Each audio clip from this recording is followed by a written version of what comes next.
My Next Life as a Villainess, Episode 2, has arrived, and oh my goodness, this series truly is quite a blast. I mean, I already knew it was going to be pretty unique just because of how the first episode's presentation was, but honestly, this series is just shocking me at every single turn, because even though it's very obvious that the story is very traditional, it is following traditional routes when it comes to romance and, maybe a reverse harem building up, etc., it is still very unique because of the setting, which I really do appreciate, and I'm just finding myself really enjoying this. It's a fascinating series, and I think many can agree with me that if you love Transported to Another World, Reincarnated to Another World, that this is definitely different. This isn't the exact same thing that we've always seen, especially because of what the plot really is, of how our main female character is trying to spare herself from the inevitable doom at the end of her route, where she's either exiled or she dies. But let's get right into it. So, if you have not seen the first episode of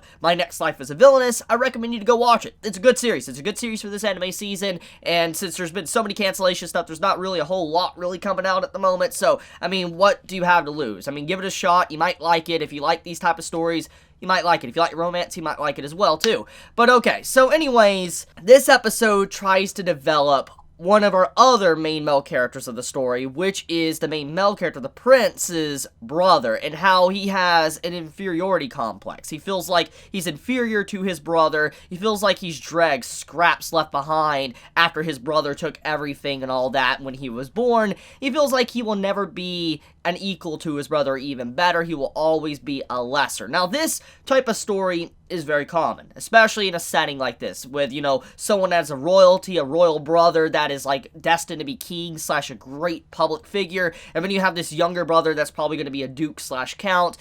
This is a type of story that I have seen in so many other series, not just in anime, not just in manga, but just other stories in general. It's a common theme. However, I am not technically bored of the concept, because it is something that is very realistic. It is something that holds true to this very day, because it happens all the time. There's many people in this day and age that are born and feel like they're inferior to someone. Maybe not their brother or sister or whatever, but they feel inferior to someone, and it makes them kind of crawl up into a ball, in a shell, and they feel like they'll never accomplish anything, they'll never be good at something, and it results in them basically isolating themselves and really having a really nasty personality. This is something that is very realistic. It's something that happens in real life to this very day. And I feel like even though this is a concept that has been used so much, it is still incredibly important to basically show, because even though you might not be as good as someone else, okay? Like, for instance, the character that was introduced in this episode that feels like he's inferior to his brother, even though he might not ever be as good as his brother in some areas, there's going to be areas that he's really good in. For instance, the piano. We have an example within this episode that most likely he is better than his brother at the piano, which would result in him basically being better at something. So he's not completely inferior. The only thing that he lacks is necessarily confidence. He needs to have confidence in himself. He needs to realize that he is his own man. He doesn't need to be a carbon copy to his brother. Now, obviously, the reason why his condition is like this is not just because of him basically coming to this conclusion. It's because his family and people around him have reinforced this emotion within him that results in him acting like he does. For instance, as soon as he was born, people were starting to compare him to his brother, and this is something that also happens in real life. You have people that, have, let's say, a child, or there's other individuals that are maybe students, a part of this major elite class, and they're compared with each other, and obviously the kids that are not excelling as well, they're being constantly compared, and they feel like they'll never make it up and be as good as that one-star student, and that's kind of what happens, being constantly nailed in the head that you're not as good, or, oh, why can't you be as good as this person, or, oh, you're so great and all that, but, completely not looking at someone else. It can obviously lead to a lot of issues. So his overall fundamentals of lacking confidence makes perfect sense, and the way it was basically told, I appreciate it greatly. It wasn't necessarily shoved down our throat. It was pretty much told in a very simplistic manner to get straight to the point. Now, obviously, our main female character, she knows for a fact that she needs to deal with this, but she went about it in her own way. Now, there was a brief discussion talking about what his route is and what necessarily happens in this route towards her, and if she will die or not. So, basically, with the new character that was introduced, the brother, he is someone that is not necessarily affiliated with our main female character. He actually has Mary as his romantic interest, and as the story progresses, basically, the main female female character of this game world was supposed to get with him or could get with him, and Mary was to be basically shafted. Like, she doesn't get with him at all. And so there's two endings. You have the bad ending and the good ending. The bad ending is where the main female character, she doesn't end up with him, and Mary gets to be with him. But the good ending is Mary decides to give up. She drops out from being with him, and the main female character gets with, you know, the brother. So, when you look at these two endings, obviously her main female character has nothing to do with it, but she has kind of incorporated herself into the life of this situation, where most likely she's going to probably try to fight for Mary to be with him. Because, if there's one thing I have noticed about this series, is that it makes you wonder, who is our main female character going to end up with? I mean,